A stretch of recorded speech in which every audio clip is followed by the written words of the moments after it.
So we've started working on our Star Trek fan film. This is the 1/350th scale USS Enterprise we're going to be using as the primary ship. It's an amazing model kit. The dish alone is almost 15 inches wide. This is me holding the body sections up, or just part of the body sections, and this is my hand on the dish. I've had other model kits of the Enterprise, but never one this big. It literally dwarfs the other shooting model that we have, which is one of the 18-inch models. In addition, we're also building a destroyer. So we're using this booklet of plans and kit bashing an old AMT model to create it. So I took this AMT 50th anniversary Star Trek model, which is not the greatest, and I started cutting it up. Like you can see, this is the neck, and I've cut off the body, and I'm sort of finishing the neck so that it's not so rough on the bottom. Now I'm taking the back half of the nacelle, and I'm going to be cutting out that inner piece. And as you can see, I've marked on the other nacelle because I've put the two good halves of the nacelle together because I'm making this destroyer.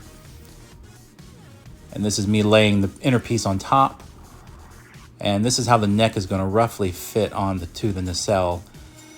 You can kind of see me assembling it here. The model kit has some issues, like the neck doesn't fit quite right in the base of the saucer section, which is kind of annoying. There's a big gap right at the top, which I'll have to fill with putty.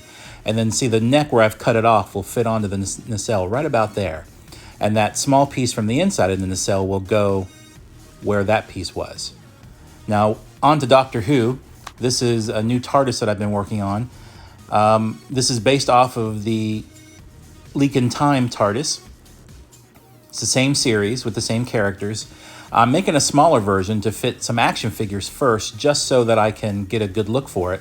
But now you can see the bigger version off to the side, which is going to be used as a scale model for some forced perspective TARDIS landing shots. And you can see we've even got the telephone inside the phone box there. And that's a resin print of the light on top. Turned out really well, and it's going to have a light go up through it so the light goes on and off. Trying to get away from using so much CGI and just kind of having some fun with old-fashioned models and puppetry. To give you an idea of the size of this thing, this is the beginning portion of it being printed on my printer. This is some shots of it after I did some assembly of it, and this is a much nicer view of the top of the bulb, the actual light on top of the TARDIS. In addition to this, we've been building a scale model of the wooden console room. Now that's a rough print, but this is a rod puppet style head for the Doctor puppet that we use. It's a model of him in the computer, and you can see here the hinge points and making a different style. This is also, we're going to be bringing the Master into things soon, and this is Feline, the Master's robot cat. And there's some shots from the Bounty Hunter. The Bounty Hunter is about 90% finished. We have to do a couple of pickup shots with the bad guy. We redid the bad guy and had to rebuild him.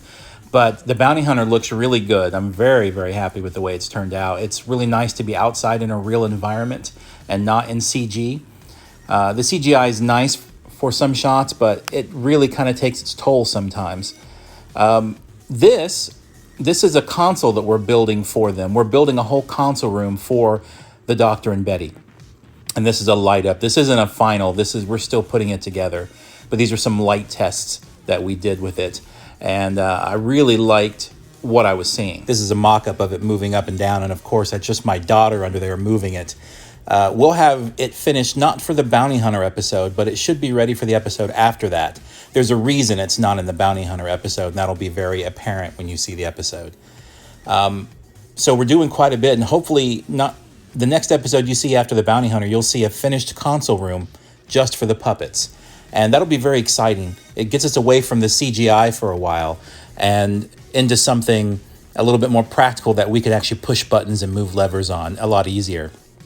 And the main idea, the reason why they have a new console room, is because after a leak in time, all the rooms were so flooded with water that they weren't working properly. So the Doctor created a new one, a temporary room, just to use for a while until everything finished drying out.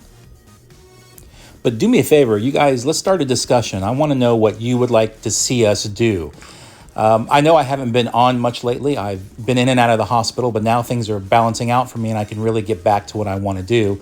So we have a lot of plans of a lot of things we want to do this year, and we're really excited. But we want to know, you guys, the ones that have stuck with us this whole time, that have watched our episodes and told us what you liked and what you didn't like, What kind of things would you like to see? We're looking to bring the Master into the series. We have a lot of different ideas that we want to do with these characters, and I'd like to know what's something that you're looking for, something that you'd like to see. Anyway, start a discussion. Tell us in the comments threads. We'll reply to everyone that we see. Thanks again for watching.